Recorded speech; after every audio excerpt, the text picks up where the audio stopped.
Hello friends, welcome to this new course. So today we will discuss the beginner's guide to Python programming language. So it will be an introductory course on Python programming language. So we will not go very deep inside the coding part, but rather we will be more interested in understanding what exactly is Python. So we will be covering the other aspect of the Python, like what is Python, what is the scope of Python, where Python is used, what all you can do with the power of Python. If you master Python, what all you can do. So all that thing we will discuss, and also in the end we will also write a hello world script. So we will be using Google Collaboratory. So I will be taking you through that. I will be teaching you each and everything, how to set up, write a script, and we will be writing our first Python program. So let's have a look at what all we will cover in this course. So first we will be discussing introduction to Python. So what is Python? Who is the father of Python? Means who invented Python? And the scope of Python, very important. What is the scope of Python? If you are investing time in Python, then definitely you should make sure that you are investing time in the right technology. So we will look at what is the future of Python and what is the current scope of Python. So all that we will discuss. And then we will jump to the module 2, that will be the power of Python programming language. So we will be discussing the features of this language. We have many languages, like we have very popular languages like we have C, C++, Java. Then why Python has become so popular? Why Python has been able to beat all these languages? So definitely Python must be having some special features. So all that features we will discuss. What makes Python different? And also where Python is used. This is very important module which we will be covering, where Python is used. I will give you a very detailed overview of the applications of Python in many of the different sectors, like in big data, in artificial intelligence, in cyber security, in game development.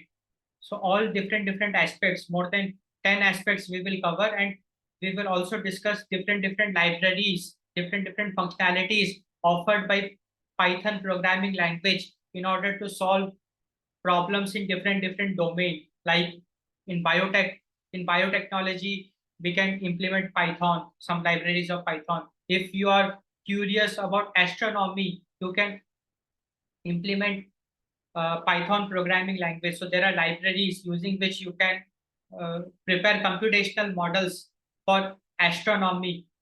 You can solve problems around astronomy. If you love mathematics, or you work in the field of science, we can put many computational models, mathematical models in Python. So we will look at it in very detail.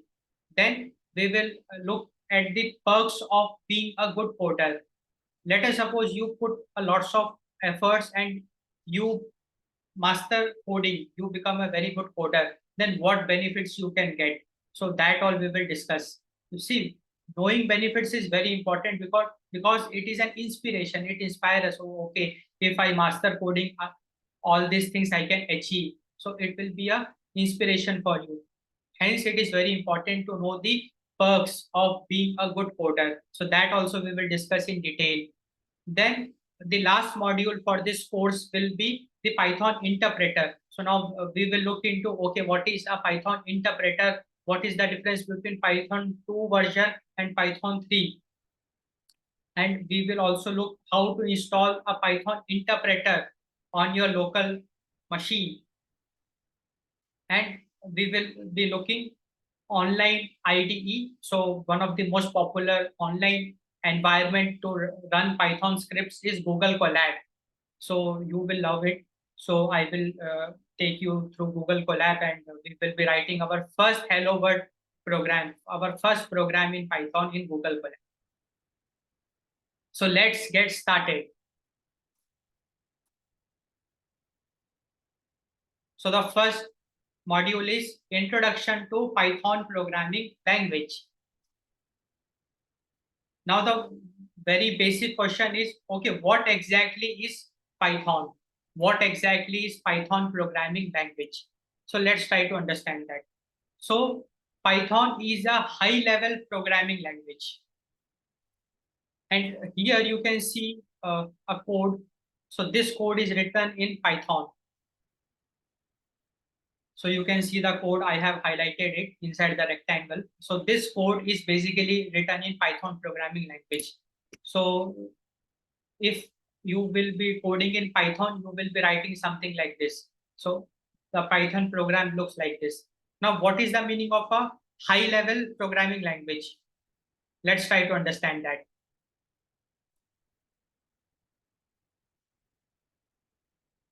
So if I talk about programming languages, there are two types of programming languages, low level language and high level language. So we know that computer is a electronic circuit, and electronic circuit only understands 0 and 1 because it can only interpret signals, either voltage signal or current signal. And signals, basically, it follows a binary state. If the voltage is between 0 to 3.5 volt, then we call it as 0 signal, and more than 3.5, we call it as 1 signal. Or it can be 5 volt also. It depends on the architecture. But in short, computer is only understands 0 and 1. So the language which computer understands is the language which is containing 0 and 1. And we call that language as the machine language. So low level and machine language is a low level language. So the low level language are those languages which are very close to the machine, which takes the form of 0 and 1. So the examples of low level languages are machine language and assembly language. So machine language we have already seen. In the figure you can see it is a machine language. So everything is written in the form of 0 and 1. Let me give you an example. Let us suppose I have a number. Let us suppose my number is 5. Now, inside memory, this 5 will be converted into a binary number.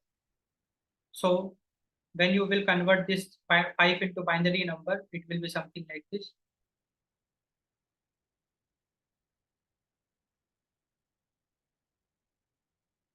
It will be something like this, 1 0. Similarly, if I talk about 4, so it will be 100. So 5 will be 101 and 4 will be 100. And so the idea is that each and everything is being represented in the form of 0 and 1. So in machine language, each and everything, either the data is also converted into 0 and 1, and also the operators, all the operators which we use, plus, minus, multiplication, division, and also instructions, special instructions. So everything is dealt directly in 0 and 1. And now we can understand that, okay, dealing everything in machine code is very difficult, because you know that, okay, we cannot understand 0 and 1 easily.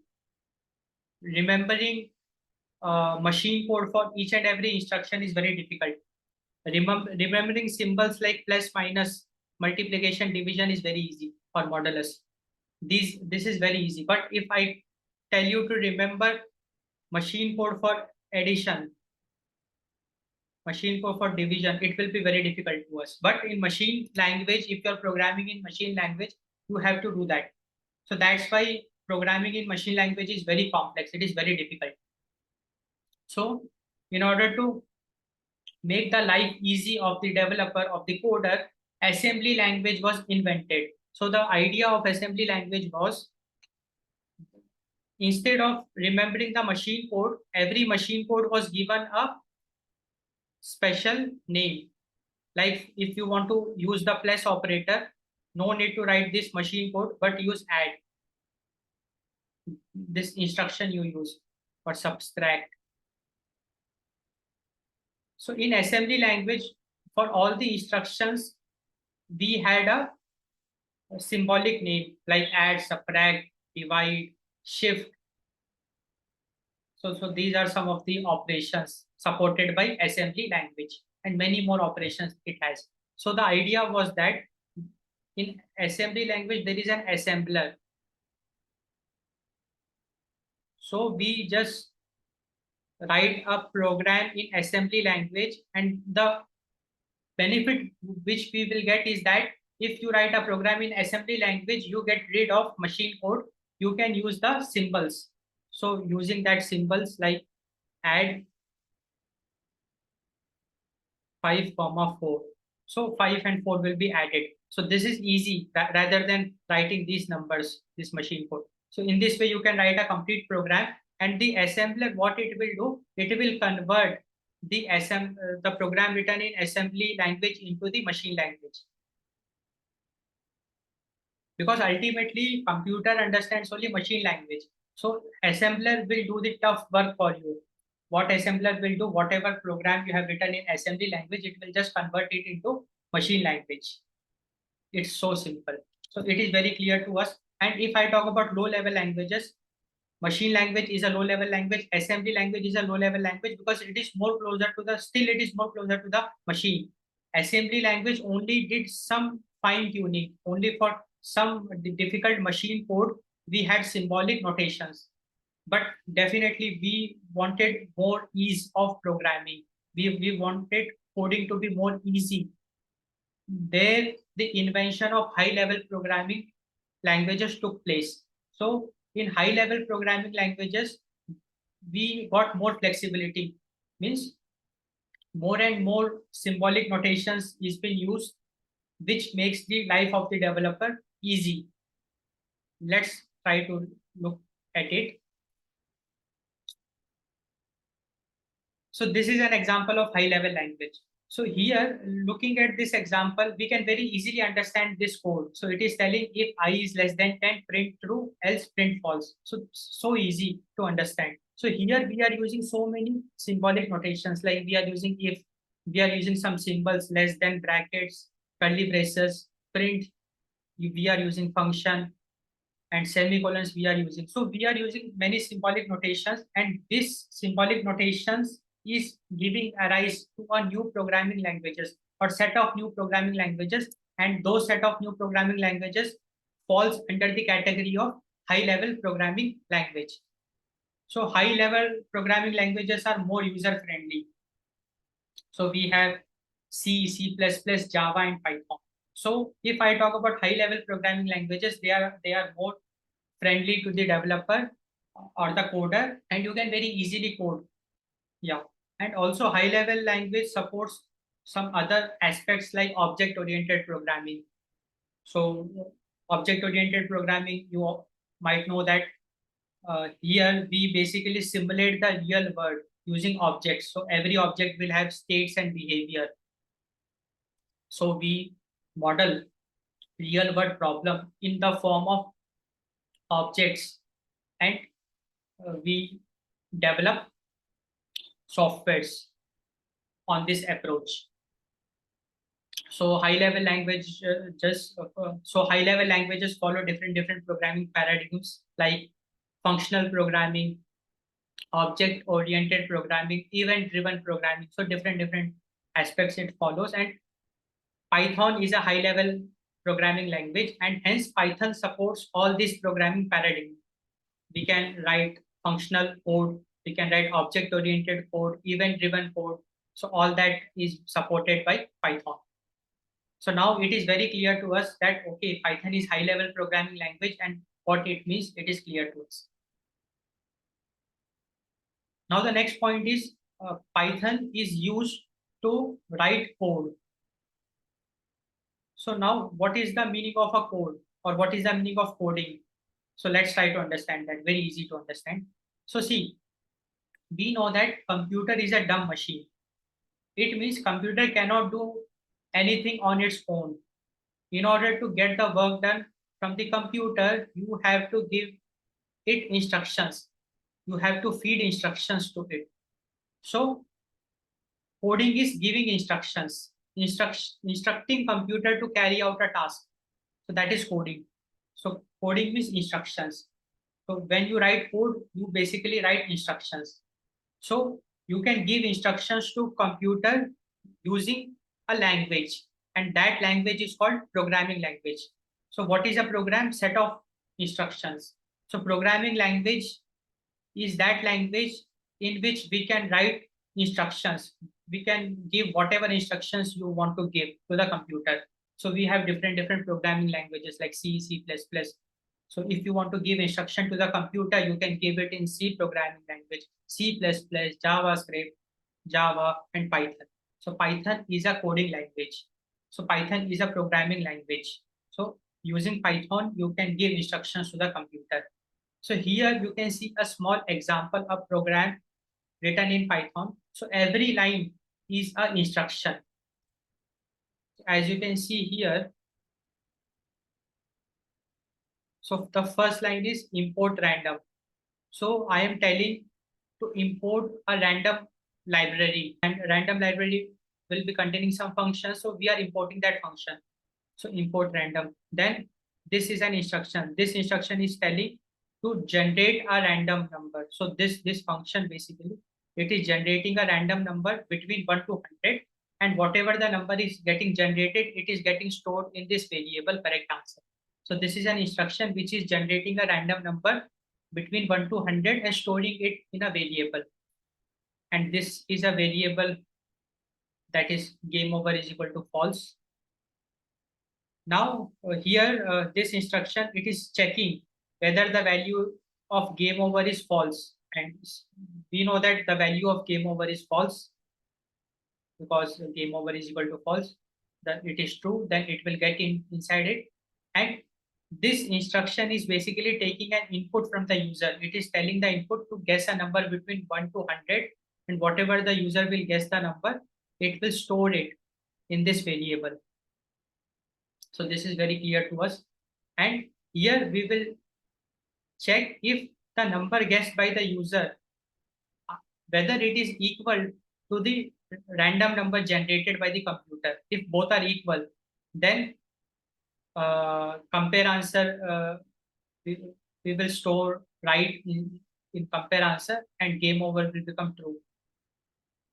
Else, if the number guessed by the user is greater than the correct answer, compare answer will be high. Otherwise, the compare answer will be low.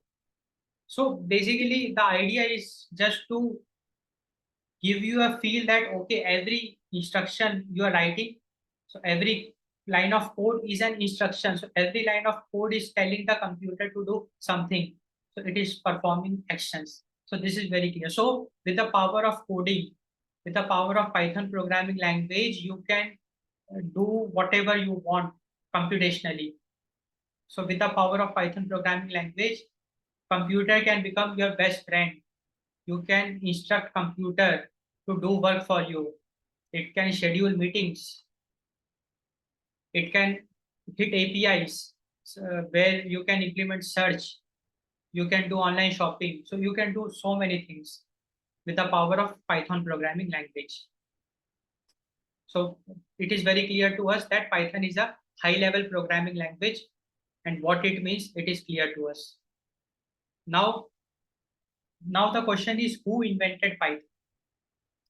Because Python is definitely, it is a language, so somebody has invented it. So the father of Python is Guido van Rossum. So he invented the Python programming language. And Python was invented in the late 1980s. Just imagine 1980s. And we are looking at the evolution or the timeline. We are sure that Python gained popularity in the past 10 years. And before that, Java was very popular. But now Python is gaining more popularity than Java. And both Java and Python were invented during the same period. But from 1990s to 2005 or 10, Java ruled the market. But after 2010, Python ruled the market. So do you know why Python was able to beat Java in terms of popularity? So I want you to comment your answer. Yeah, and let me also you comment also, and I will also give you a one point why Python was able to become more popular than Java, because Python is type-free language. So I am just giving you something out of the context of this course, but still it is very important for you to know that. So what is the meaning of type-free? Let me give you a very quick overview. So whenever you declare any variable in any language like Java or C or C++, we use something like this. Int x is equal to 100. So whenever you declare a variable, you have to define the type. So here x is of integer type. It means that x can only store integer value. X cannot store any float value or string value. But in Python, since it is type free, no need to define the data type. In Python, we directly just write x is equal to, no need to, since no need to declare the data type, you can store anything you want. You can store a string inside it. You can store a decimal value inside it. You can store a integer value inside it. Whatever you want to store, you can store it. Because Python is type free, and this type free nature of Python is magical when it comes to machine learning, deep learning, data science, data analytics, big data. Because big data is highly unstructured, so it can contain different types of data in a single frame. We can have a string, we can have a float. So very easily we can handle that in Python. Hence, Python was able to become more popular, and hence Python is used widely, because we are living in an era of big data, data science, machine learning, artificial intelligence. So all there, so in all those fields, Python is the preferred language of choice. Okay, so Python is used widely across the globe. So now we will be discussing the scope of Python. So Python is used widely across the globe. So these are some of the major companies that uses Python.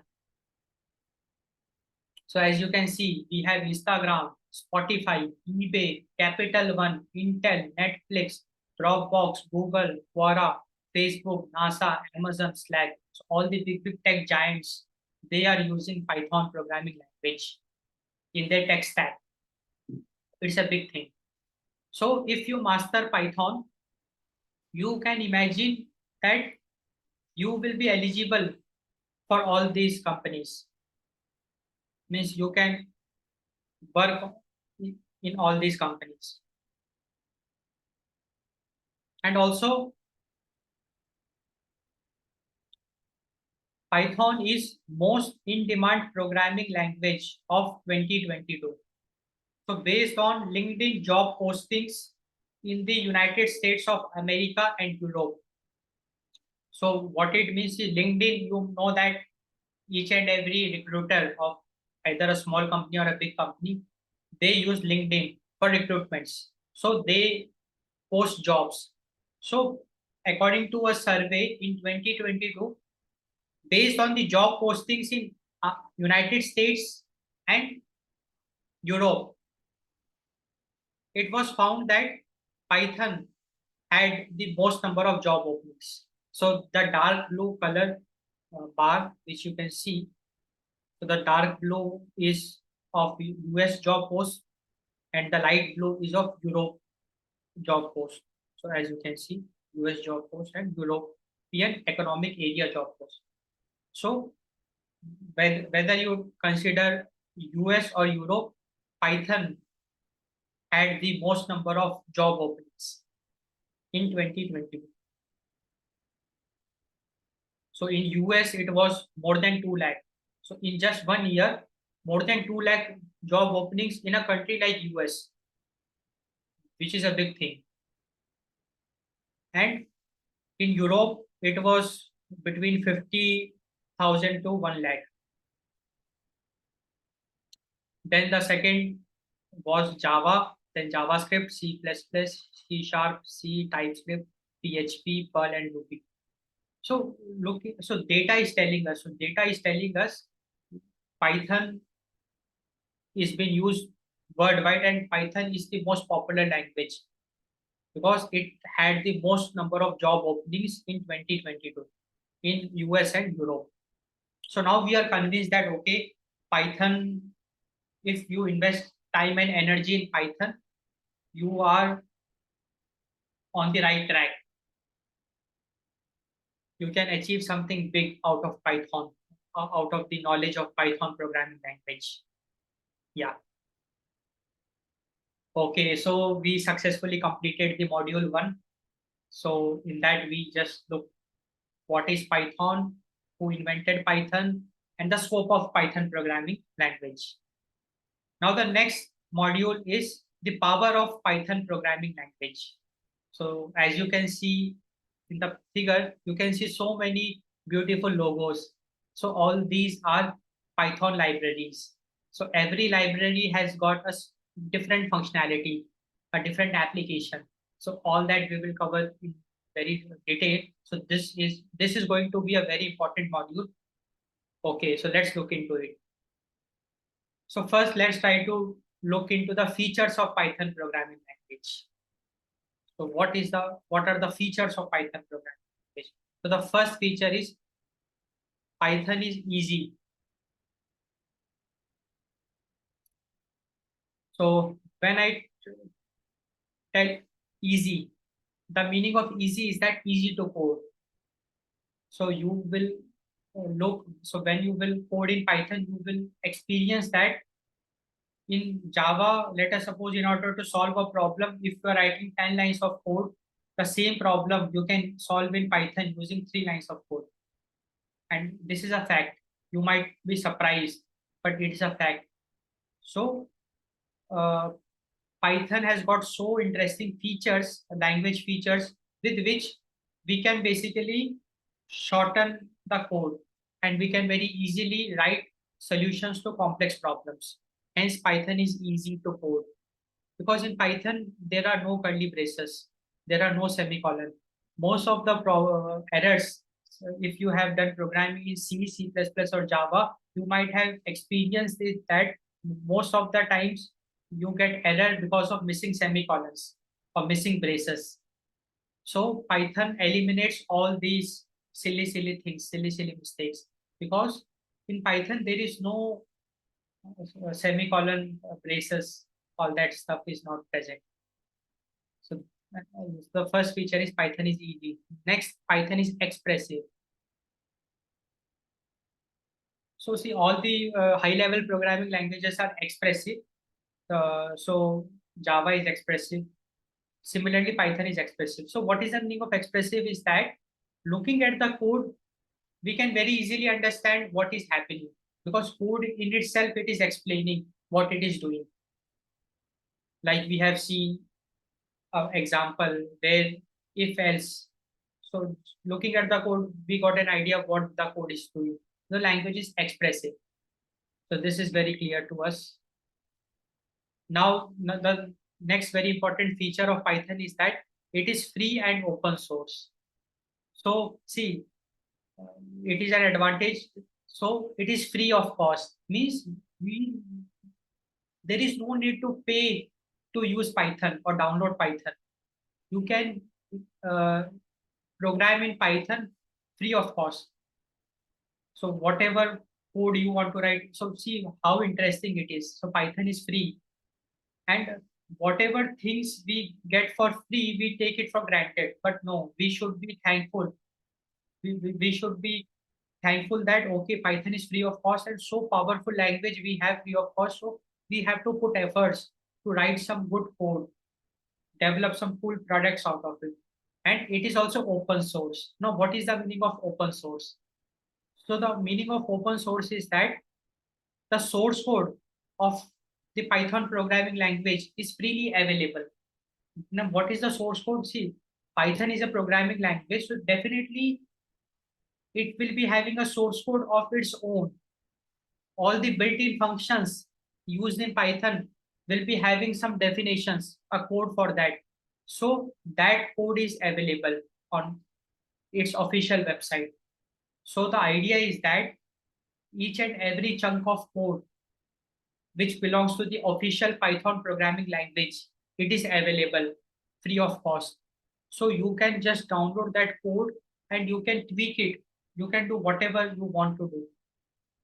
Let me give you an example of that, a feel of that. We have just now looked into one function random. So it was generating a random number from 1 to 100. So definitely this function will be having a definition, a logic. So that logic is open source. You can look into that logic and also you can modify that logic. You can download that code, all the built-in functions, you can download it and you can modify it. And this is a very big thing for the companies because see, companies, different companies are solving different problems. So there are different scenarios. So they can tweak functions based on their requirements. So this is very clear to us. Okay, Python is free and open source, and we are thankful for the Python community. Yeah. And the next feature is that Python is high level. So this we have already looked into what is a high level language. So no need to once again repeat it. And Python is portable. Now, what is the meaning of portable? Let's try to understand it. So you might have heard about cross-platform development. Cross-platform. So when I talk about cross-platform, one very important thing I should consider, that is write once, run anywhere. So Java became popular because of its cross-platform nature, because of its nature of write once, run anywhere. So what is the meaning of that? You write a program only once and you can run it anywhere. Anywhere means any operating system. So the drawback of C++ is that it is platform dependent. What is the meaning of platform dependent? If you write a program, a C program in Windows machine, the same program, the executable which you will get, it will not get executed in Mac operating system or Linux operating system. So in whatever architecture you have compiled the program will run on the same architecture. So that is platform dependence. So let us suppose you put lots of effort to develop a very interesting application, but that application will run only on your architecture and not any other architecture. So this was a drawback and Java solved that problem. So Java is platform independent. We know that. So in Java, you just write a program or an app, you build an application and whatever executable you will get, that can be executed anywhere. It can also be executed in Mac operating system, Windows, Linux, all the operating system it supports. Similarly, Python is also cross-platform. So write once, run anywhere. So you can write a Python program in any platform and run it on any platform. Hence,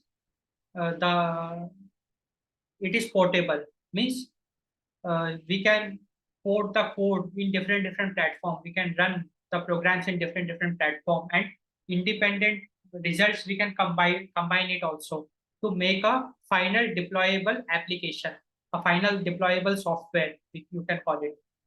So it is now very clear to us. Python is portable. Python is object oriented. That we have already looked. Python is an object oriented programming language. Python is extensible. This is very powerful feature of Python. So extensible means Python has got a different universe of third-party libraries. Now, what it means, let me try to help you in understanding that. So see, if I talk about libraries, there are two types of libraries. One is built-in and one is third-party.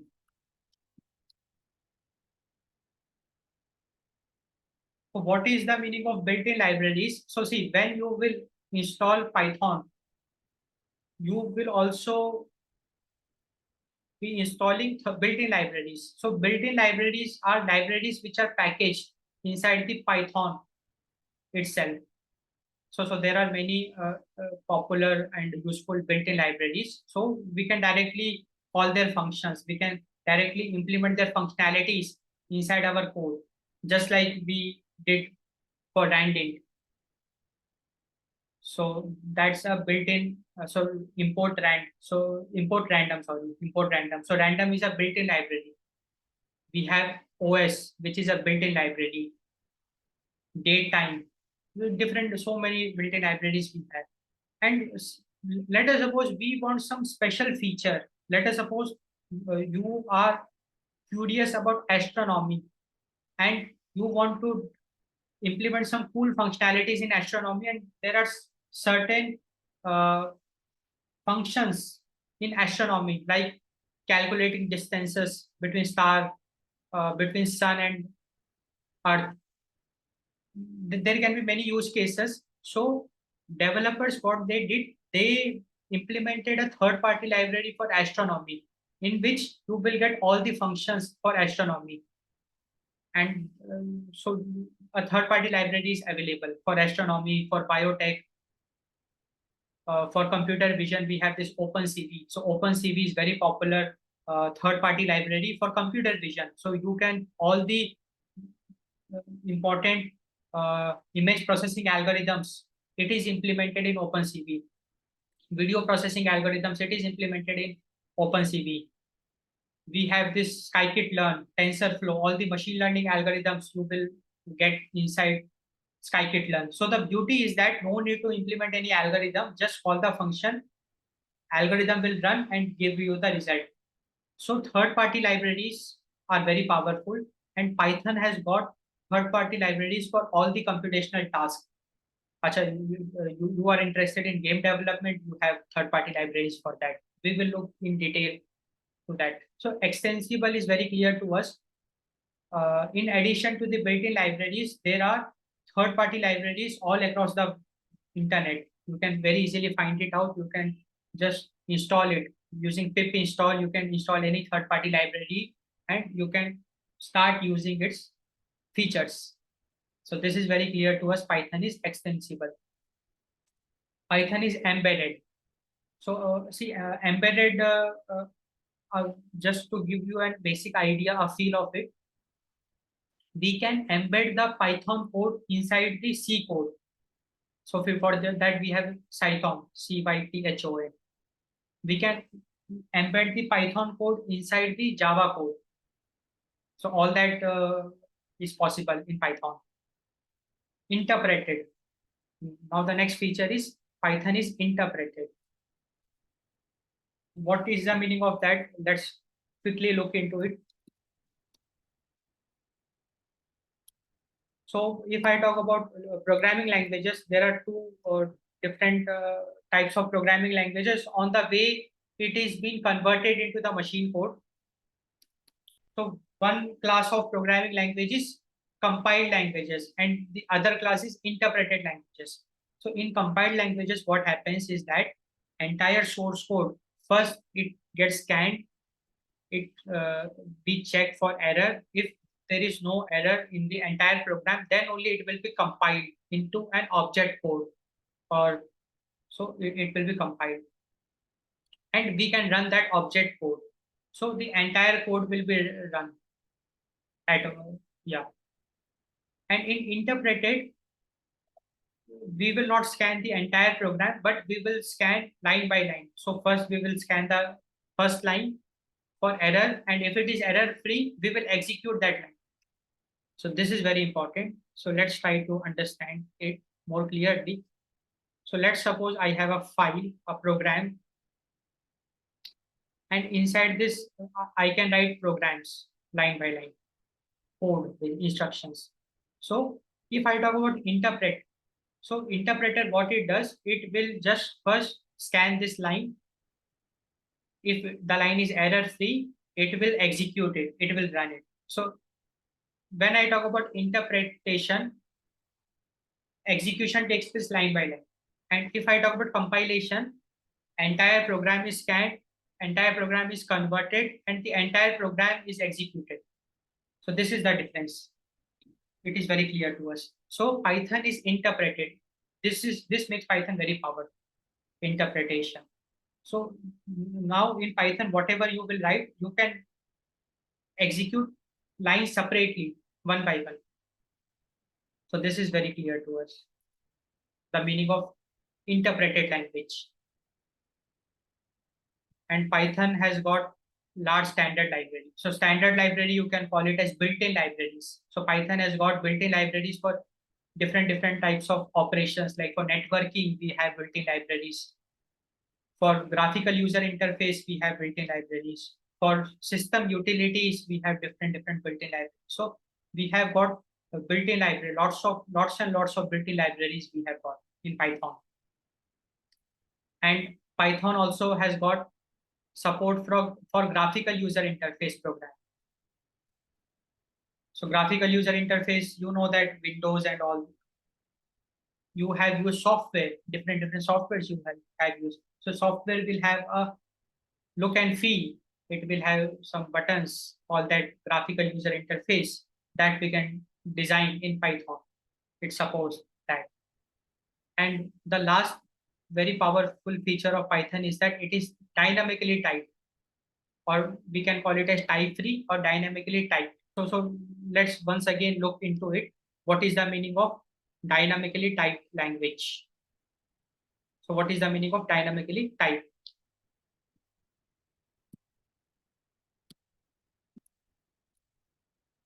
Yeah. So we have already seen that in Python, when you declare a variable, no need to define its data type. So in Python, you can just write X and you can store whatever you want to store inside X. You can store a string. You can store a floating point number. You can store an integer value, or whatever data type you want to store, you can store inside a variable. So this is known as dynamically typed. Means while writing the program, no need to define the data type. And this makes Python very powerful in big data management, machine learning, artificial intelligence, so many things, so many applications it has got. Okay, so I hope features is clear to you. Now let's move forward. Yeah. So now this is one of the most interesting part of this course. So here we will be discussing in detail where all Python can be used. So Python can be used for a large variety of tasks. So the first application of Python is used in making desktop applications. So desktop application, you know that all the softwares you run on desktop, so that we call as desktop applications. So can you name some desktop applications? You might have used this Notepad, or any IDE you use like VS Code, or Zoom software you use for online meeting, Windows Media Player. If I talk about Mac, there is a FaceTime. Different applications we use. So these applications are called desktop applications, and with the power of Python programming language, you can write desktop applications. So there are different libraries for that. Like we have this Kivy, pyQT, wxPython, Tkinter, and Bottle. So these are some popular Python libraries and frameworks using which we can write desktop applications. Next comes the database applications. Okay. So database, you already know that database stores the data in a structured format in the form of tables. So every table will be having rows and columns. This is very clear to us. And we know that database, in order to interact with database, the most popular language is the SQL. structured query language. So each and every database supports structured query language. So in order to interact with the database, means you have to create a new table, you have to write the code in SQL. Database understands structured query language. Using structured query language, you can query a database, you can update the database, insert new record, delete record, create table, drop table, all that you can do. And also we can write Python applications which can connect with the database and which can integrate with the SQL query. Means SQL query can be embedded inside your Python code. So in Python, you can write code. Inside that code, you can pass the SQL query. So the idea is that Python can communicate with the database using libraries. So we have different. So if I talk about database, we have this MariaDB foundation. So these are examples of databases. PostgreSQL, Oracle, SQL Server, MySQL very popular, MongoDB, IBM DB. So IBM DB2. So these are some examples of databases, and Python can communicate with the database using some libraries like SQL Alchemy, PySQL G2. So this is for PostgreSQL connectivity. So using this library, your Python program can communicate with PostgreSQL database. We have SQLite. So this is for connectivity with the SQLite database. PyMongo. So this is for connectivity with MongoDB database. PyMySQL. This is for connectivity with the MySQL database. So we have seen that, okay, Python can talk to any database using some third-party libraries, which we have seen. So using Python, we can make desktop applications, we can talk to database, and hence we can make database applications. We can do network programming, very interesting. So there are different libraries for network programming. So we have a library called Socket. So Socket is a built-in library that allows you to create sockets and establish connections between machines. So basically, using sockets, your Python program can communicate. Socket communication you can establish. So you can build chat-like applications or some texting applications, email applications you can make, where you can transfer information from one machine to other machine. So networking can be established using the socket library. Similarly, we have this request library. So request library provides a high-level interface for making HTTP requests and handle the response. So if I talk about HTTP request, I am talking about retrieving a web page. So whenever you write any URL, you are making an HTTP request, HTTP or HTTPS request you are making, like google.com. So any website you want to retrieve. So using this request library, you can write a code which can retrieve, which can call a website inside your program, and you can retrieve the response, and you can do whatever you want to do with the result. So scrapping can be done using this request. Then there is one more very popular networking library, that is Twisted. So it's basically a framework for building networked applications by providing a number of high-level abstractions for handling events and protocols. So basically, Twisted is a framework which handles all the popular protocols and also events. Then we have Async.io. So this is a library that allows you to write network applications using asynchronous code. So asynchronous code, I think you might be aware of that. So asynchronous code does not wait for the response, basically. So while waiting for the response, it can do some other task also. So Node.js, you might have heard about. Why Node.js has become popular? Because of its asynchronous nature. And hence, because of this async IO is also asynchronous, and because of its asynchronous nature, it can handle many connections at once, and it makes your applications more powerful. And we have one more very popular library, that is PyMySQL. So it's a library that allows you to create SSH connections. So when I talk about security, so secure channels, so there SSH plays a role. So you can create SSH connections using PyMySQL library, and you can execute commands remotely. So these are, so we have seen, okay, with these libraries, you can make network programming. You can do network programming in Python. You can make applications in Python which supports network programming. And these are some popular lists. There are so many more libraries available. Next one is the game programming. This excites a lot of people, lot of beginners who are in coding. They are curious to build new games, because we all have grown up playing games. So in Python, you can build games.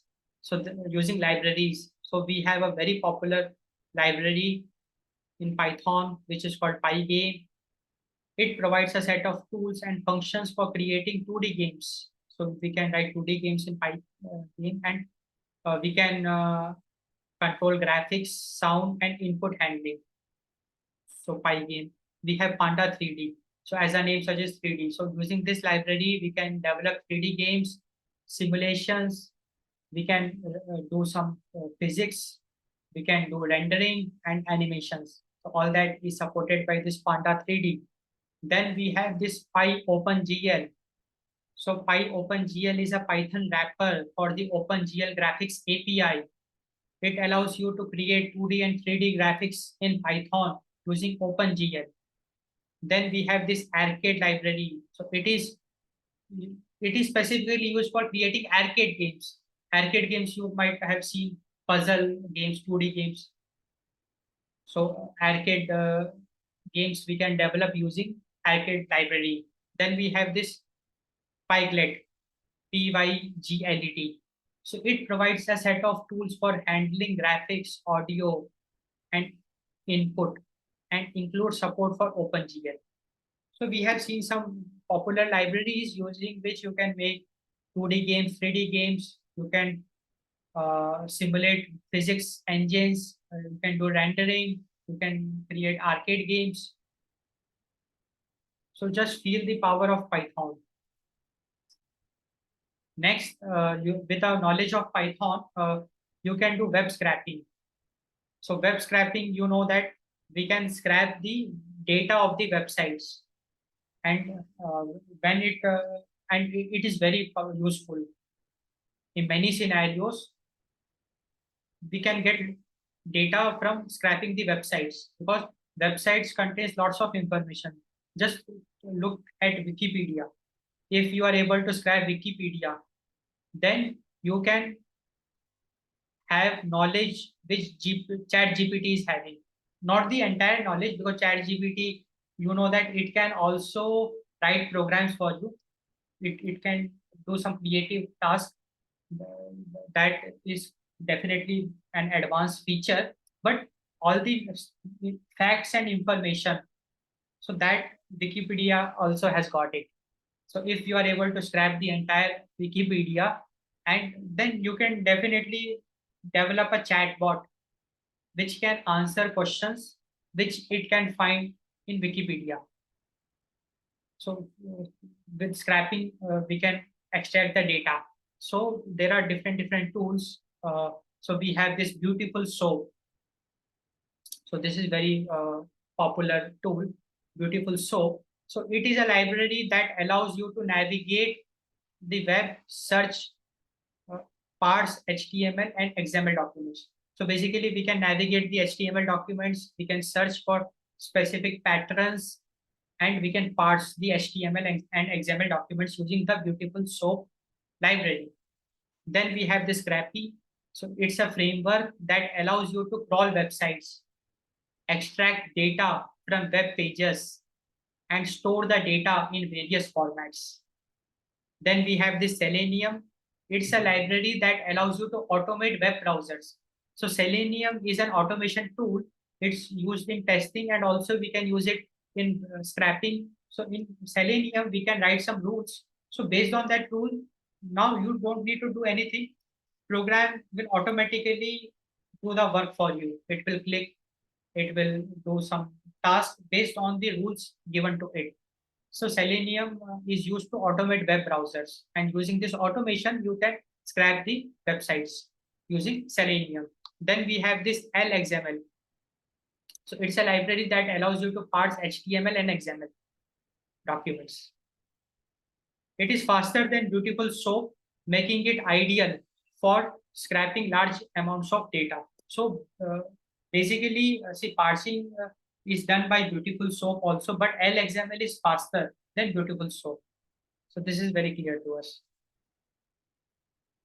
Now the next application is automation. So with the power of Python, you can do automation.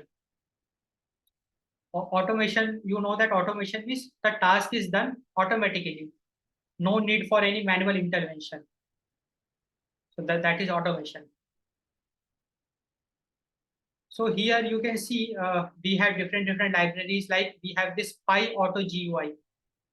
So this is a library that allows you to control the mouse and keyboard to automate tasks. So we can write a script. That script will simulate your keyboard clicks and mouse clicks using this PyAutoGUI. And it can be used to create macros, automate repetitive tasks, or test user interfaces. Then we have the Selenium. We have already discussed it. It is a library that allows you to automate web browsers. Then we have this Schedule. This is a library that allows you to schedule tasks to run at specific times, such as backup or data processing. So let us suppose you want a task to get executed at specific time. So you can use the Schedule library, and whatever time you will specify, that particular task will get executed at that time. And we have Pandas. Pandas can be used for automating data processing tasks, like cleaning the data, transforming data, or generating reports. And we have a Fabric library, which allows you to automate system administration tasks. So when I talk about system administration, I will be talking about running some system commands on remote servers, managing files, and deploying softwares. So all that can be done using this the Fabric library. So automation is also clear to us. Now the next powerful feature of Python is data analysis. So with the power of Python, we can do data analysis. So there are different libraries for that. We have NumPy. NumPy is very popular. So it's a library for numerical computing in Python. It provides a set of tools for working with arrays and matrices. Then we have Pandas. Pandas is for reading and writing data in a variety of formats, and for cleaning, transforming, and analyzing the data. Then for data analysis, we have Matplotlib. For Matplotlib is for data visualization. So we can visualize the data in the form of plots. So it provides tools for creating a wide range of plots and charts, including line plot, scatter plot, histogram, and more. So all that can be done using Matplotlib. Then we have Seaborn. Seaborn is a library which is built on top of Matplotlib. So Seaborn is on top of Matplotlib. Then Seaborn gives you more features, and it provides additional tools for creating statistical visualizations, includes functions for creating heat maps. We can create heat maps, wiring plots, and other types of statistical plots. So if you are interested in statistical plots, you can consider Seaborn. And if you are interested in just normal data visualization plots like graphs, pie charts, histograms, then you can go for Matplotlib. Then we have one more very popular tool, that is SciPy. So it is a library for scientific computing. It provides tools for optimization, integration, interpolation, and other numerical tasks. Yeah.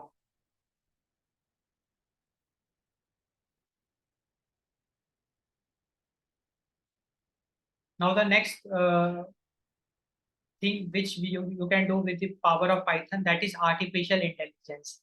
And artificial intelligence is something which excites people a lot, because just hearing about artificial intelligence, it excites us a lot. So in Python, there are many libraries which supports artificial intelligence. So we have this TensorFlow. So it's a popular open source library. It is developed by Google for machine learning and deep learning. So see, the idea is that machine learning is also a field of science where there are techniques or algorithms, different techniques with which the machine learns. We have supervised learning, unsupervised learning,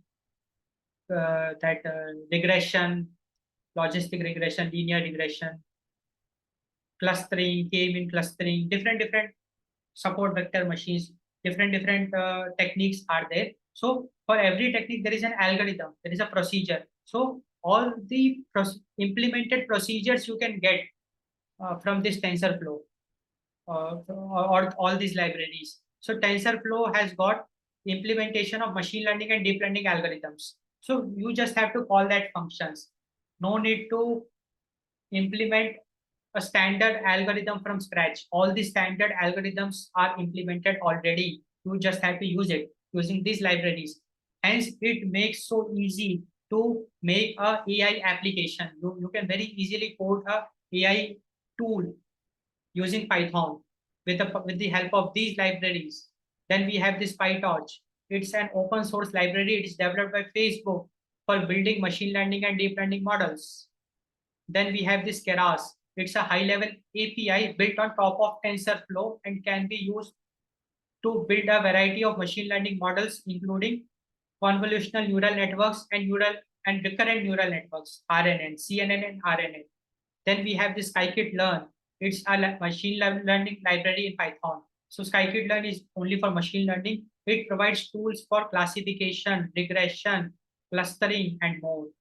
And we have this NLTK. NLTK is Natural Language Processing Library, providing tools for text classification, sentiment analysis, parts of speech tagging, and more. And it is widely used for building NLP models. So this is very clear to us. Next is the scientific computing. So with the power of Python, we can do scientific computing. So in the field of scientific computing, the popular libraries are SciPy, which we have already seen. It's a library for scientific computing. It provides tools for optimization, integration, interpolation, and other numerical tasks.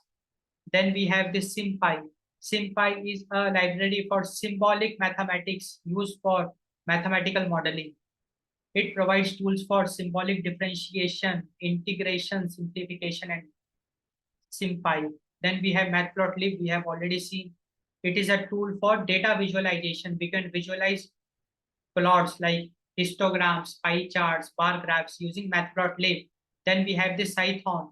It is a superset of Python that allows you to write Python code that can be compiled to C for improved performance. So basically using Python, we can embed Python inside C. And we have this AstroPy. AstroPy is a library for astronomy, which provides tools for working with astronomical data, including units, coordinates, and time series analysis. So you just feel the power of Python. Then we have enterprise applications. So we can build enterprise applications using Python programming language with the knowledge of Python. So some of the very popular libraries for enterprise applications are SQL Alchemy. So it's basically an ORM library, that is Object Relational Mapping Library, which provides a set of tools for working with relational databases, object-oriented database design, schema migration, and query building. This is clear to us. Then we have the Celery. So it is a distributed task queue, which allows you to offload time-consuming tasks to a separate work process or set of worker processes. And it also manages task queues, schedule tasks, and monitor worker performance. So basically, Celery is for distributed computing. So distributed task management, you can say that. So in distributed architecture, one of the most very popular architecture is master slave. So master, whatever work you give it to the master, and master what it do, it distribute it to different slaves.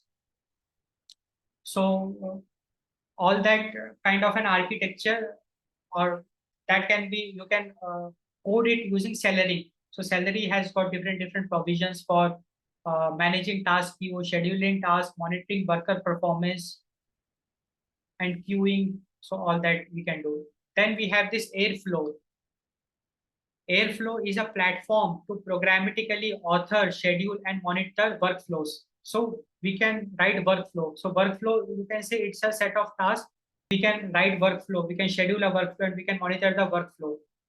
It provides a way to basically implement complex enterprise applications that involve multiple tasks and dependencies. So for we can create different workflows, and we can basically schedule the workflow and monitor the workflow using the Airflow. Then we have this Pydantic. So Pydantic is a data validation and settings management library. So data validation and settings management. And it makes it easy to define data schemas and validate incoming data. So in enterprise application, it would be a great help for us if we can validate the incoming data. In terms of cyber security also, because you know that there are different techniques like SQL injections or spoofing. Many different techniques are there to penetrate inside the system. So if we can validate the incoming data, then it will be a great help for us. So using Pydantic, we can do data validation.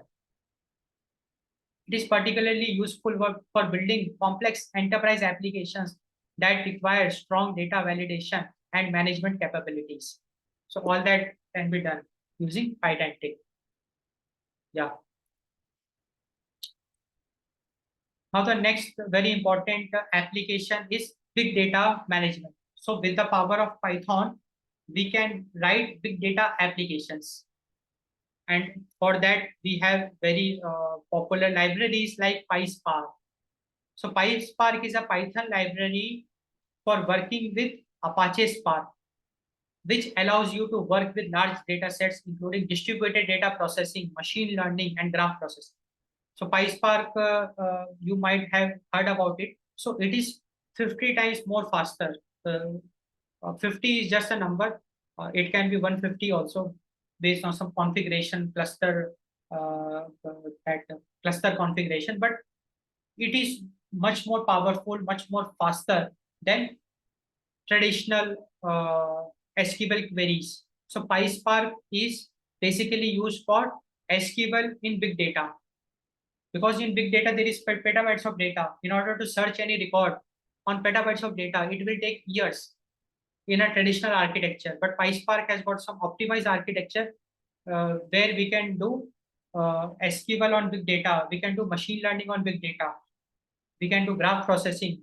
So there are the graph also we can implement in PySpark. Then we have this Dask. It's a library for parallel computing, which allows you to work with large data sets that don't fit in memory. So let us suppose, definitely there is a constraint of memory. Let us suppose 16 GB memory we have. So we can have an architecture with 16 GB. We can have different machines, 16 GB, 16 GB, 16 GB. And with the help of Dask, we can basically distribute the workload. So let us suppose the workload is of 64 GB. So 16, and all that computations can be done in parallel. So all that, this kind of task can be achieved using Dask library. Then we have this HDFS3. It's a Python library for working with Hadoop distributed file system, which allows for reading and writing data to and from HDFS. So Hadoop distributed file system, we can write the data, read the data, manage the data, files and directories using this library HDFS3. Then we have this Scale. It's a library for working with genomic data at scale. It's very popular. We can do distributed data processing of genomic data, variant annotation and quality control of genomic data using this scale library. Then we have this Wakes library. It's for working with large data sets. It provides tools for fast, memory efficient data manipulation and analysis, and can handle data sets that are too large to fit in memory. So yeah, so this was big data management. Yeah, and now we can also do signal processing in Python. So when I talk about signal processing, I talk about video, audio, image processing, because video is also a signal, image is also a signal, and audio is also a signal. So Python provides some very useful libraries using which we can do signal processing. So we have this PyWavelets. So PyWavelets is a library for wavelet transforms. So signal processing and analysis, wavelet denoising, compression, and feature extraction. Then we have this OpenCV. OpenCV is a computer vision library which is used for working with image and video signals, filtering, feature extraction, and object detection. Then we have this PyAV. It's a library for audio and video processing, working with audio and video files, decoding, encoding, and transcoding video files. Then we have this PyAudio. It is library for audio, input, output, and signal processing, that is recording and playing audio, filtering, modulation, and signal analysis. So we have seen some very interesting libraries for signal processing. Similarly, Python can be used in robotics. So robotics has got some different set of problems which needs to be solved computationally. So Python has got libraries for that. So we have libraries like PyRobot. So PyRobot, it's a lightweight and modular robotics framework for Python. So it's a robotics framework, and using this robotics framework, what we can do, we can control robots, perform experiments, and collect data. Similarly, we have robotics toolbox for Python. So what it is a collection of Python modules for robot kinematics, dynamics, control, analysis, and simulating robot systems. Then we have this RoboDK. It's a robotic simulation and offline programming software that can be used to develop and test robotics applications.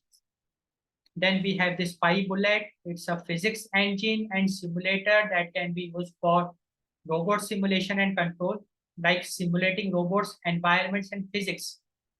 Then we have this PyMONGO. It's a 2D physics engine that can be used for robot simulation and control, like simulating robots, simulating environment, and physics. So just feel the power of Python. Is in robotics also, we have got so many interesting libraries. Then we have Internet of Things. Means with the power of Python, you can make Internet of Things compatible applications, IoT. So in this we have PAHO MQTT. So PAHO MQTT is a Python client library for the MQTT protocol. It provides a set of tools for connecting to MQTT brokers, publishing and subscribing to MQTT messages, and managing MQTT connections. So in IoT, MQTT is a very useful protocol. So we can implement this protocol. So basically, this protocol is already implemented in this PAHO MQTT. We can just use it. Then we have this Adafruit.io. So it's a platform built for building IoT applications with Python. It provides a set of tools for collecting data from sensors, controlling devices, and building dashboards and visualization. So see all the things you can do. So basically we will be collecting data from the sensors, storing it in the cloud, processing it, and doing some analytics on it. So all that can be done using this Adafruit.io. Then we have this PyComps. It's a library for communicating with IoT devices using various communication protocols such as Bluetooth, Wi-Fi, and LoRaWAN. Then we have this PyOTA. It's a library for interacting with IOTA network. So IOTA network is a distributed ledger technology for IoT applications. And we can basically manage IOTA transactions, send and receive IOTA tokens, build IOTA-based applications using this PyOTA library.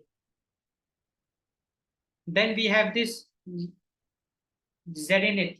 So it's a Python-based IoT development platform that includes a range of libraries for connecting to IoT devices, communicating with sensors, actuators, and managing data streams.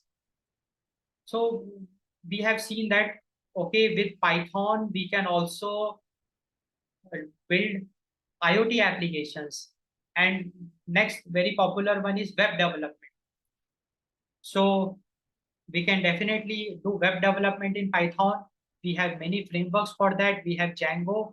Django is a high-level web framework for building secure and scalable web applications. It provides a range of tools like ORM for working with databases, built-in authentication and authorization, templating system. Similarly, we have Flask. Okay, Flask is flexible, easy to use, and lightweight web framework for building web applications. It provides a range of tools like support for database integration, authentication, and authorization, and RESTful APIs. So all this is supported in Flask. Then we have Pyramid. So it is one of the popular Python web framework. It is flexible, modular, and general purpose web framework. It provides a range of tools like support for templating, authentication and authorization, integration with third-party libraries. Then we have this Tornado. Tornado is a fast and scalable web framework that is designed for high-performance applications that require real-time capabilities such as chat applications and gaming platforms. So as you can see, when you want real-time capabilities, you should go for Tornado. It's highly scalable and it supports real-time capabilities. Then we have Bottle. Bottle is a lightweight web framework that is designed to be easy to use. It is often used for building small web applications and RESTful APIs. So for small web applications and for building RESTful APIs, you can also consider Bottle. Yeah, so we are convinced that, okay, in Python also we can do web development using several of the web frameworks. Now the next is mobile development. So just feel the power of Python. In Python, you can also develop mobile apps using some libraries and frameworks. So it's so interesting. So we have this Kivy. So it's a cross-platform GUI framework that allows you to build mobile applications for iOS, Android, and Windows using Python. It provides a set of tools for building multi-touch applications with a natural user interface. Then we have this Beware. It is a set of tools and libraries for building cross-platform mobile applications with Python. Then we have PyMongo. It's an open source framework for building mobile applications with Python. So PyMongo contains tools for building cross-platform applications like tools. If I talk about, I have a GUI builder and also support for native APIs. Then we have ChackyoPy. So it is a Python SDK for Android. So using this, we can only develop Android applications. And it provides a way to write native Android applications entirely in Python, including access to full set of Android APIs. So see, if I talk about native application, what it means, see, every platform has got some native features. For example, Android has got some native features, like every Android phone will be having a GPS. It will be having some accelerometer or gyroscope, some sensors. Similarly, iPhone will be having some set of native features. So different platform will be having some different native features. And Android APIs, if I talk about native app means utilizing those native features. Cross-platform app means generic app, means an app which will be running on both the platform. Cross-platform mobile app means a app which will be running on both Android and iOS.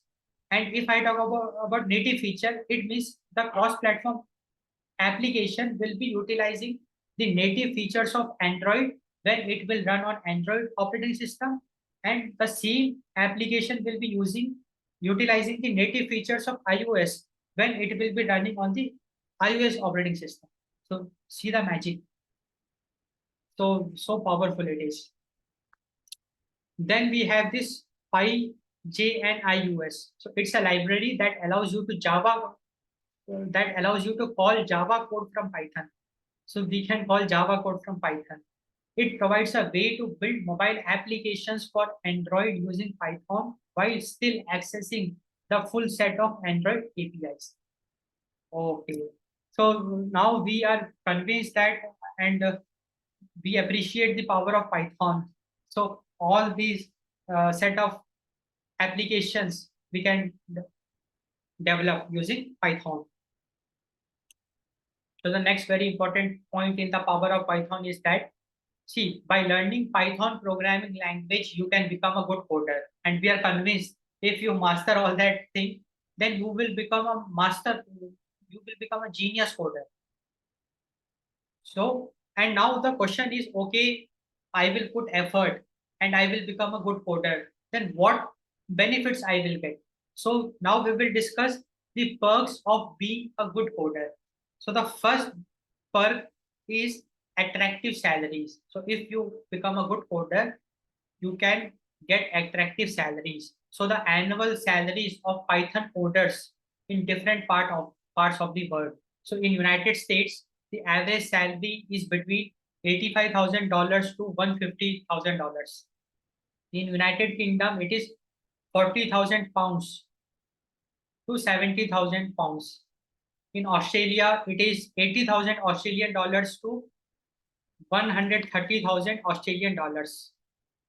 Similarly, in Canada, it is 70,000 Canadian dollars to 120,000 Canadian dollars. Just look at the numbers. In India, it is Indian rupees 4 lakh to Indian rupees 15 lakh. And in Germany, it is 50,000 euros to 85,000 euros. So we are convinced that, okay, if you become a master coder, if you get expertise in Python, you can attract good salaries. And this is a decent salary for a fresher or a beginner. And with experience, definitely you will get a hike. So you will achieve a financial stability. Now the next benefit that you can get is you will have valuable skills on your resume. So see, we have seen so many different applications of Python. So if you master all those things, you can have valuable skills on your resume. Like you can show that you know web development in skills. You can show that, okay, you have testing skills, web scraping skills, data science skills, Internet of Things skills, big data skills, machine learning skills, and computer graphics skills, and many more skills, cyber security skills. So you can enhance your CV basically. And also you can choose from many job offers. We have already seen that Python is the most demandable. So Python is the most demanding programming language all across the globe. So you can attract many job offers. So if I talk about some very popular profiles, so we have full stack developer, we have test automation engineer, we have data analyst, we have data scientist, we have data engineer, we have natural language processing engineer, Python developer, software engineer, software developer, machine learning engineer, DevOps engineer, and so many things. So with Python, mastering Python, you can get into different job profiles. Then we have one more very interesting benefit you will get, that is work from anywhere. So after COVID, remote work culture has become more popular. And now sitting at your home, you can work for big companies. You can also contribute to GitHub and also work for GitHub, GitLab, Buffer, Twilio, Shopify, Zapier, Automatic, and many more companies. You can work from home and not and work from anywhere basically. Basically, if you are a travel freak, means if you love to travel a lot, it might be that you can go to any mountain and there you can just 6-7 hours you can code and rest of the time you can enjoy your vacation. So that also you can do. Yeah. And also flexible hours. So this is also something which is very interesting. So a coder enjoys flexible hours. So what it means, see, there are different type of jobs. If I talk about BPO, that call centers, so there they don't have the flexible hours. What it means that there are hard rules, time rules, and they have to attend the call. Let us suppose they are feeling to take a break, they can't take a break because during that call time period they have to attend the call because they are bounded by the time. So there are different work like if you go for a banking job, you are constrained because you have to serve customers. In bank, many people will be coming so at different timelines. So you have to serve them. So you will be bounded. So different job professions there is a foundation, but in coding there is no foundation. What it means is that let us suppose in companies you will be given a task or you will be given a set of work in every sprint. You will be given some set of work and you just have to finish that work. And let us suppose right now you might be feeling tired. You want a break. You can have a nap of 2 hours and you can work till late night. Let us suppose tomorrow you want to go for a movie, so you can work till late night. So this flexibility you get in coding job.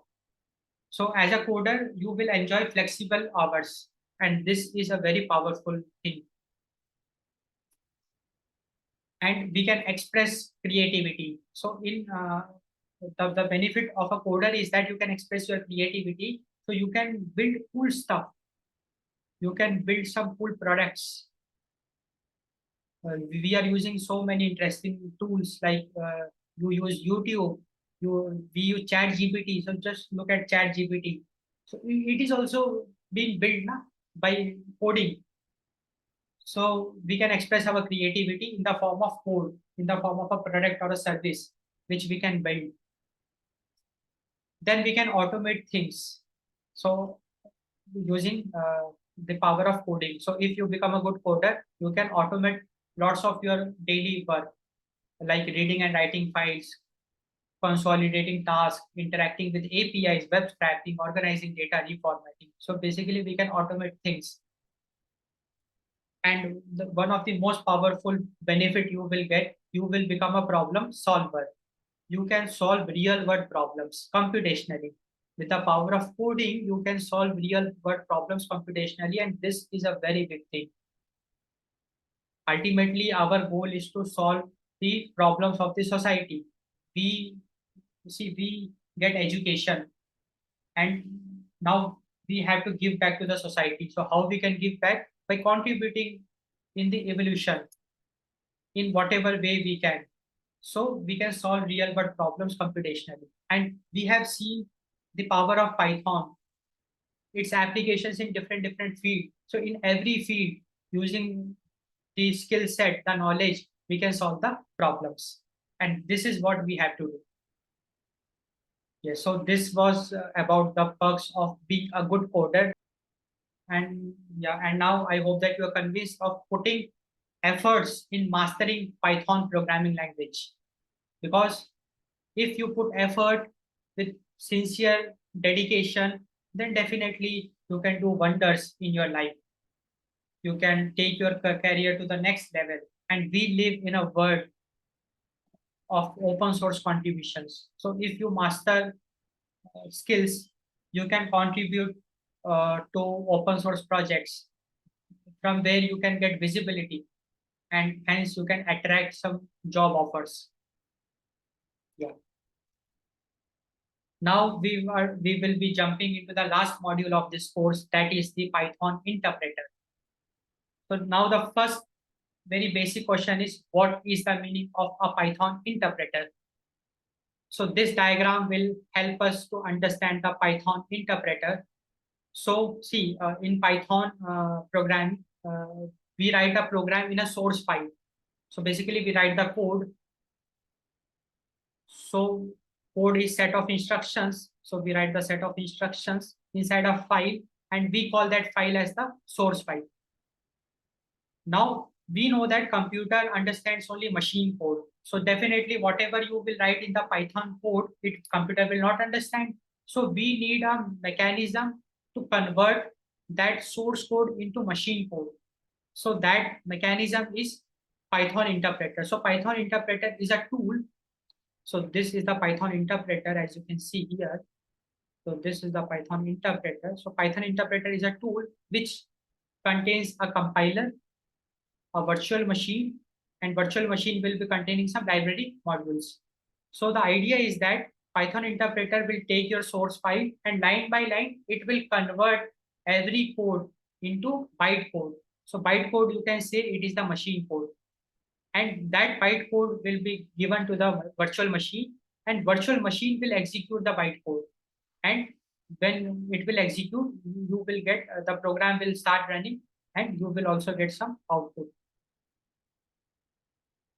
So in this way, the interpreter works. So interpreter basically is a tool which first converts the Python code into the bytecode, and it also contains a virtual machine which executes the bytecode.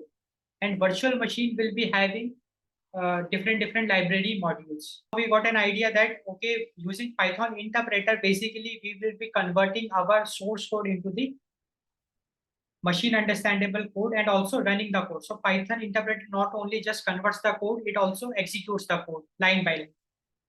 Okay, this is very clear to us. Now we will be looking at the difference between Python 2 version and Python 3 version. So that is Python 2.x and Python 3.x. So Python 2.x is a legacy and Python 3.x is the future. This is very clear because in the current scenario, we are using Python 3.x.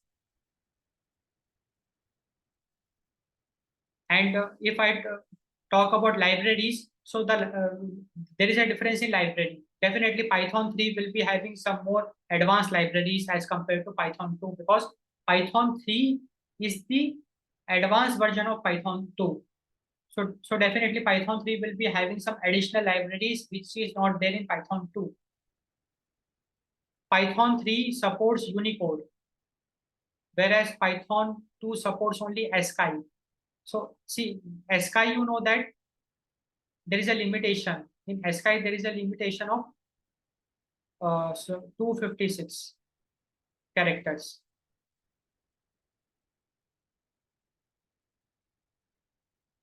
So basically, using ASCII system, only 256 characters can be represented. And Unicode, you can represent each and every character of the word in Unicode. So let us suppose you have any Hindi letter.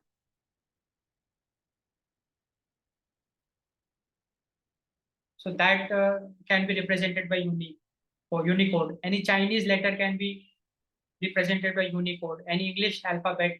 So all the character, and not only languages, special character, emoticons, emojis, everything supports Unicode. So the idea is that, see, now let me give you a more in-depth idea about the meaning of Unicode. So see, we know that, okay, computer understands only 0 and 1. So whatever data you store inside the memory, it gets stored in the form of 0 and 1. So now we need a standard, we need a convention where we can basically represent our data inside the memory. What it means, let us suppose I have a English word where I am having an emoticon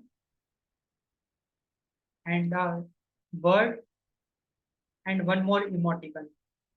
Now I want to store this data inside memory. Now how I will be doing that? So I will be using the Unicode convention. So see, in Unicode, every character is assigned a binary number. So the idea is that this symbol will be having a number. This symbol will be having a number. This symbol will be having a number. Unicode. Now we got an idea. Okay, every character will be having a Unicode, and with the help of that Unicode, we can store the data inside the memory. So now you got an idea about the Unicode. So Python 3 supports Unicode and Python 2 supports ASCII. And in Python 3, if you do like this, 5 divided by 2, you will get 2.5. And this is what we also want, because we know that, okay, if I divide 5 by 2, I will get 2.5. But in Python 2, it used to give 2. Means in Python 2, whenever we used to divide two integers, we used to get an integer answer. And if I used to divide float, then I used to get float answer. So if I used to divide float, then I used to get float answer. But if I used to divide integer, I used to get integer answer in Python 2, which was very cumbersome. Means it's illogical basically. So Python 3 updated this, and now whether you are doing an integer division or a float division, you will get the mathematical answer, because 5 divided by 2, the mathematical answer is 2.5, and you will get the mathematical answer, that is 2.5. Yeah. So one more difference. So in Python 3, we used to use print with a bracket, but in Python 2, no bracket was used with a print. So in Python 3, we have a bracket for print. So this is some of the difference. And also, let's quickly look at this also. So Python 2.x is legacy, and Python 3.x is the present and the future of the language, which we know that. Python 3 eliminates many quirks that can unnecessarily trip up beginning programmers. Just we have already seen that in Python 2, the integer the division, it was cumbersome, and there were no brackets in the print. So Python 3 eliminated all the glitches of Python 2, so that it became more user friendly or developer friendly.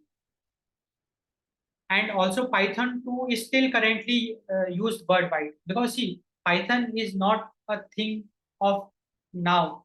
We know that it got invented in late 1980s, and definitely during 2005, 2010, many companies started using Python in their enterprise architecture. So there are many solutions which are already being written in Python 2. So company will not want it to convert it into Python 3. So they are still maintaining the code base in Python 2 itself. Hence, Python 2 is still currently being widely used worldwide. And Python 2 and Python 3 are 90% similar. 90% they both are similar.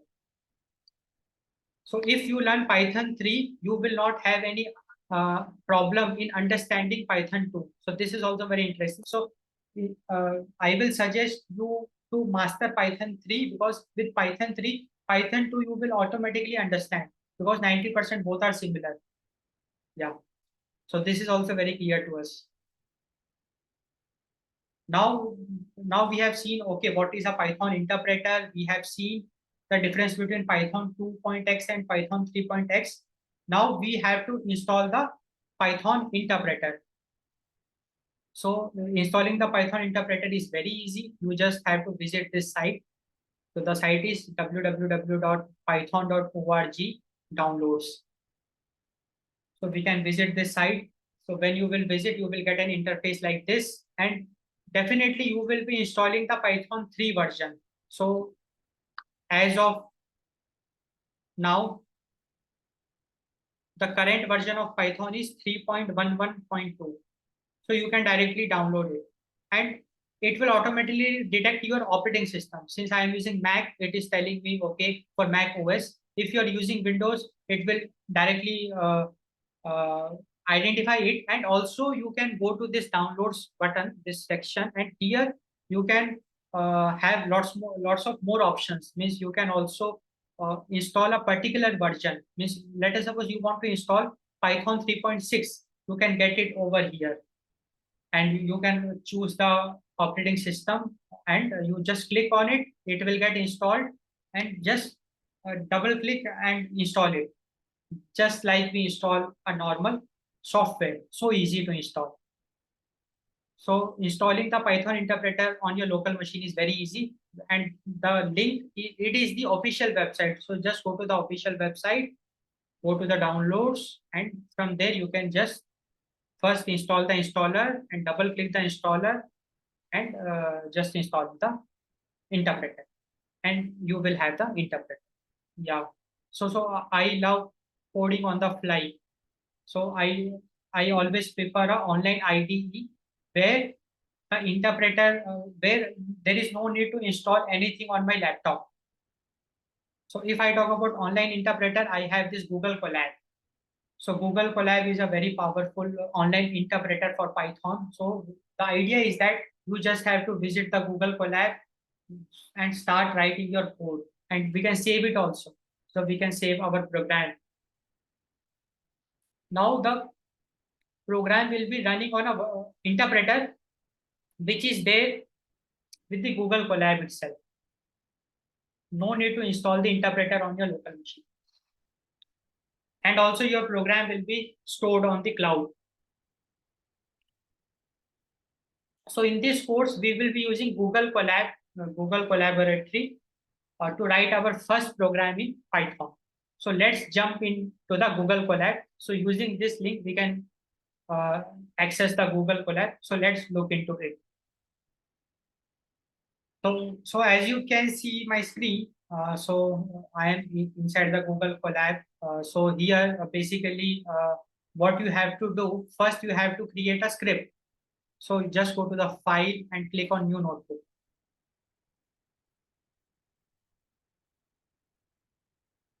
And yeah, it is loading. So it is a interface just like Jupyter Notebook. So here we can write our programs, Python programs, and also we can save the file. So this is basically a file, and here I can give it whatever name I want. So just let me write it, hello world demo. Okay, so now the name of my file is hello world demo, and inside this file I can write my Python programs. So writing Python program is very easy. So definitely we want to write a hello world script. So just hello world program. So print, and inside it I will write hello world.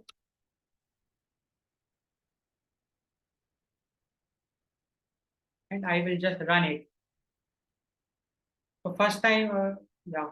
So now basically the cluster, it is connecting to the cluster which is containing the Python interpreter. So the cluster is running on Google Cloud. And we just have to, now it is initializing. Okay, now it is connected to the cluster. Okay, so we got the result. So this is the output hello world. So easy. So Google Colab is free of cost. No need to pay anything. So that's why this is something which you can consider for your Python programming. As a beginner, definitely you can refer to it. You can practice all your codes over here. Okay, so we have written our first code in Python. So we successfully executed hello world. And it's a saying that if we are able to write hello world, it means we have configured the technology properly, and now we can do anything.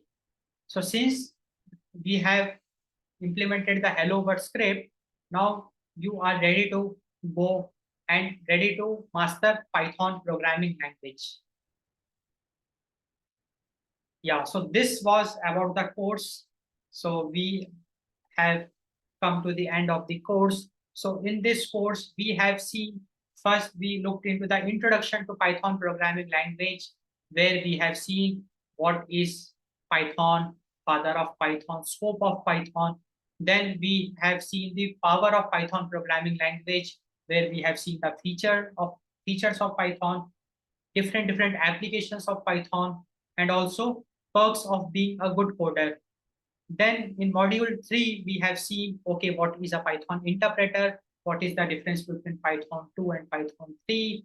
And also how to install a Python interpreter on your local machine, and Google Colab, how Google Colab works, how you can write a simple program in Google Colab. And also we have seen Hello World program in Google Colab.